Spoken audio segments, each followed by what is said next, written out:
Los narcisistas en los negocios y en la política están orientados hacia un solo objetivo: obtener suplemento narcisista, que es atención, admiración y adulación. También el narcisista en el sexo está orientado a obtener suplemento. El narcisista o la narcisista en la academia está orientada o está orientado hacia la atención y admiración, es decir, suplemento narcisista. Los y las narcisistas solo tienen una cosa en mente: obtener suplemento narcisista. O sea, no importa en dónde estén, no importa en qué ámbito. Lo único a lo que el narcisista realmente le teme es a ser ignorado, a ser no visto. Y como ya hemos analizado, es un issue muy infantil que viene de un conflicto no resuelto de la infancia. A un bebé le afecta profundamente no ser visto por sus padres, aunque sea un padre o una madre abusivo, porque aún el padre o madre abusivo alimentan al bebé y lo dotan de las herramientas básicas para poder sobrevivir, en la mayoría de los casos. En muchos casos no, por supuesto. Y entonces, un padre o una madre que ignora abiertamente, hostilmente y totalmente a el bebé, pone en peligro la vida de este bebé. Es una cuestión de supervivencia. Y el narcisista desde la primera infancia se traumatizó seguramente por un padre o una madre, sobre todo una madre negligente y abusiva, que no lo miró en todo el sentido de la palabra. Y ese bebé, siendo un narcisista ya en la adultez, sigue teniendo esa superstición, por llamarlo así, de que si no es visto, morirá. Si no es vista, igual que un bebé lo necesita, morirá. Porque desde que era muy pequeño o muy pequeña, no se le miró y se puso en peligro su supervivencia. Y se relaciona con el mundo a través de este trauma. Si no soy visto, si no soy admirado, si no soy temido o al menos odiado, moriré. Y se convierte en un comportamiento compulsivo que parte de la premisa de no morir. Las conductas compulsivas son inconscientes y sumamente dominantes. Te consumen. Y esto pasa con los narcisistas en el mundo de los negocios y en el mundo de la política. Un narcisista con poder se vuelve cada vez más compulsivo. Necesita más suplemento a tal punto de llegar a ser odiado. De otra manera siente que morirá psíquicamente o simbólicamente.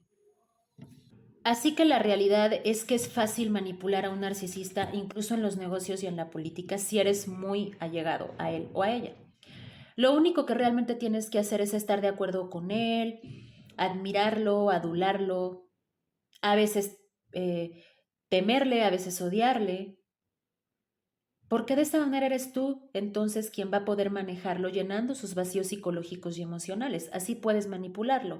Aunque claro, cuando un narcisista está en el poder político sobre todo, y la sociedad no reacciona a tiempo, si los miembros de una sociedad no actúan responsablemente, le dan tiempo al narcisista para que sea dueño, debilite instituciones, para que debilite la economía, para que destruya una democracia que se ha construido a lo largo de años y años. Entonces, un narcisista en el poder o con poder es peligroso porque tiene comportamientos compulsivos, como ya dije, que tienen su origen en la necesidad de suplemento positivo o negativo. Pero el narcisista en el poder no es tan peligroso como un psicópata. En realidad el psicópata es diferente y el psicópata es mucho más peligroso porque primero que nada los psicópatas tienen múltiples objetivos o metas. Un psicópata no va a tener solamente un objetivo, o sea, como el narcisista, que su objetivo es simplemente obtener suplemento. El psicópata, por ejemplo, estaría interesado en el dinero porque el dinero le da poder y porque el poder le va a dar acceso a otro tipo de cosas. Entonces, todo lo que hace el psicópata es como una reacción en cadena que tiene que ver con el dinero, con el poder y con el sexo. Los psicópatas son mucho más complejos en este sentido porque están completamente orientados hacia objetivos muy específicos.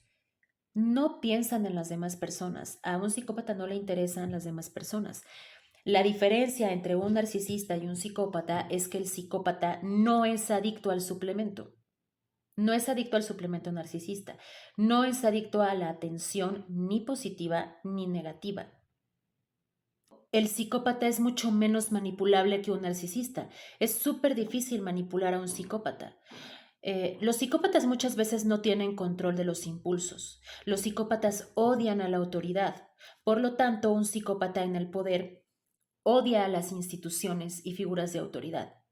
La premisa de un psicópata es: las cosas se hacen a mi manera o no se hacen. Los psicópatas son además agresivos y muchas veces despliegan una agresión ostentosa, abierta.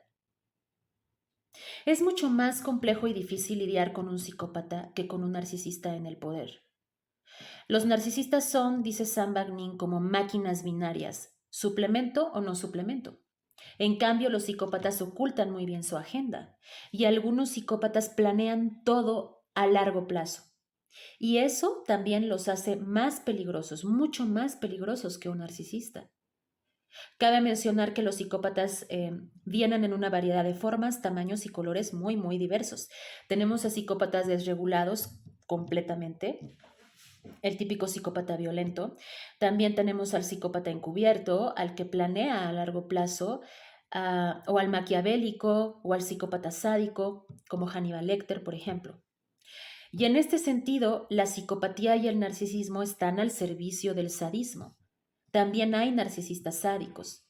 Muchas veces hay una transición en estos personajes del suplemento narcisista al suplemento sádico.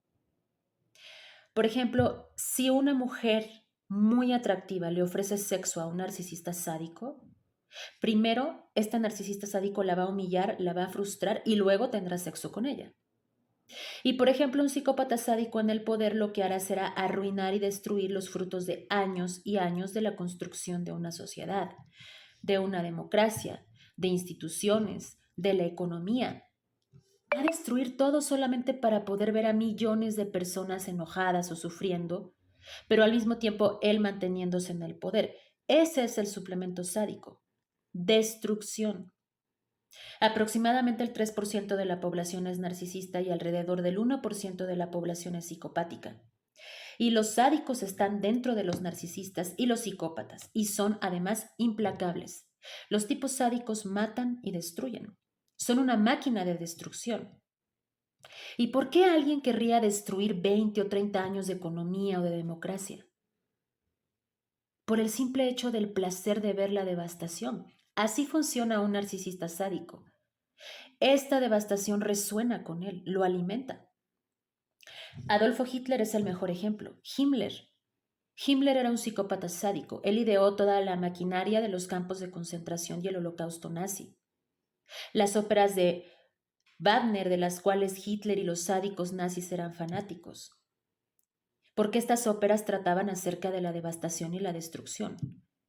Wagner dejó un legado inigualable en la música, pero esa música está invariablemente asociada al terrible régimen de Adolf Hitler. Ahora, como en cualquier otro contexto, dentro de los negocios, dentro de la economía, dentro de la política, hay narcisistas encubiertos que nunca pensarías que lo son. Nunca pensarías que es un psicópata integrado también, porque se presentan como personas empáticas, como personas muy carismáticas, como personas altruistas, como personas sensibles, etc. Hay una minoría de narcisistas conocidos como narcisistas malignos, o la nueva nomenclatura que sería narcisistas psicopáticos. Y este tipo de narcisistas, solo este tipo, son antisociales. Los otros narcisistas son asociales y no es lo mismo ser asocial que ser antisocial. Y la combinación de estas dos palabras, narcisista y psicópata, es la peor. Es la peor combinación que puedes escuchar, es la más peligrosa, porque son antisociales, no les gusta la autoridad, no siguen reglas, no les importan cuáles son las consecuencias de sus decisiones ni de sus actos y cómo afecta esto a la sociedad. Y los otros tipos y subtipos de narcisistas son asociales, es decir, demandan distancia de los demás, no se relacionan del todo con el otro. Por eso, por ejemplo, en una relación de pareja sientes que nunca puedes tener acceso a tu narcisista, porque él empuja a la gente hacia afuera, demanda distancia como una señal de respeto. De alguna manera tiene rasgos esquizoides, evita la cercanía, porque para mantener su grandiosidad necesita de esa distancia y necesita de esa evitación con el otro. y cualquier interacción social cercana que pueda tener simplemente estará basada en obtener suplemento narcisista, o sea, atención, admiración y adulación o servicios. Por eso sus interacciones sociales, las de muchos narcisistas, o la interacción social que puedas tener con un narcisista, es muy intermitente y es ambivalente. Los narcisistas en ese sentido manejan algo llamado equilibrio puntual. En ese mismo tenor, hay narcisistas, una minoría también de narcisistas llamados narcisistas prosociales.